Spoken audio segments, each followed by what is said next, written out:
Periudha mes viteve 2017 dhe 2022 shënoi një kapitull të ri në historinë e Ramazanit në Gaza, ku muaji i shenjtë u shndrua jo vetëm në një kohë reflektimi fetar dhe solidariteti, por edhe në një moment simbolik proteste, tensioni politik dhe përshkallëzimi të përsëritur ushtarak. Në këtë fazë, dinamika e konfliktit ndryshoi. Përveç luftrave të mëdha si ato të dekadës së mëparshme, Gaza përjetoi një cikël protestash masive, përplasjesh të shpeshta dhe operacione ushtarake të shkurtra, por intenzive, që shpesh përkonin me Ramazanin. Në vitin 2017, tensionet në Gaza dhe përgjatë kufirit me Izraelin mbeteshin të larta, ndërsa blokada e vendosur vite më parë vazhdonte të ndikonte rënd në ekonominë dhe jetën e përditshme. Papunësia e lartë, mungesa e energjisë elektrike dhe kufizimet e lëvizjes krijuan një realitet të vështirë për popullsinë civile. Në këtë kontekst, Ramazani mbeti një hapësirë ku komuniteti përpiqej të ruante traditat, por gjithashtu një moment ku ndjenjat kolektive të frustrimit dhe kërkesës për ndryshim shfaqeshin më qartë. Kulmi i kësaj faze erdhi me protestat e njohura si Marshi i Madh i Kthimit, të cilat filluan në mars 2018 dhe vazhduan për muaj të tërë, shpesh duke arritur intensitet maksimal gjatë Ramazanit. Demonstruesit palestines u mblodhën përgjatë gardit kufitar, duke kërkuar fundin e blokadës dhe njohjen e të drejtës së kthimit për refugjatët palestines.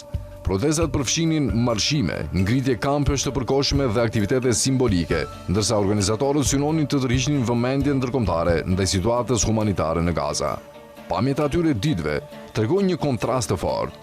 Gjatë ditës, turma demonstruesish që mbanin flamuj dhe pankarta, ndërsa në mbrëmje familje që mblidheshin për iftar pranë tendave ose në shtëpi, duke përzier atmosferën e protestës me ritualet e Ramazanit.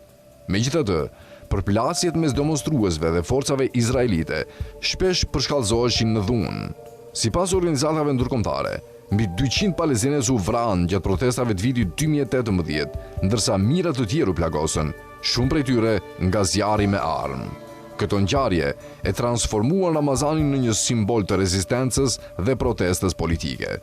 Për shumë banorë të Gazës, protestat u bën pjesë e përditshmërisë së muajit të shenjtë. Pas agjerimit të gjatë ditës, disa njerëz shkonin drejt zonave të protestës pas iftarit, ndërsa të tjerë ndiqnin zhvillimet përmes mediave sociale dhe transmetimeve të drejtë për drejta.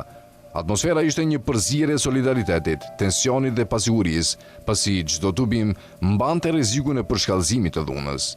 Vitet pasuese, nga viti 2019 deri më 2020, pan një cikël të vazhdueshëm përplasjesh sporadike, ndërkohë që nuk pati një luftë të madhe si në vitin 2014, tensionet mbetën të larta dhe Ramazani shpesh shoqërohej nga shkëmbime zjarri, sulme ajrore të kufizuara dhe ndërmjetësime ndërkombëtare para në pushim.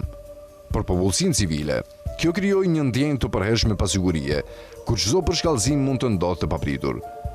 Një moment kyç në këtë periudhë ishte Ramazani i vitit 2021, kur tensionet në Jerusalem, veçanërisht në zonën e kompleksit të xhamisë Al-Aqsa, u përhapën shpejt në Gaza dhe Izrael, duke shuar në një fushat të re ushtarake nga Izraeli, të njohur si Operation Guardian of the Walls.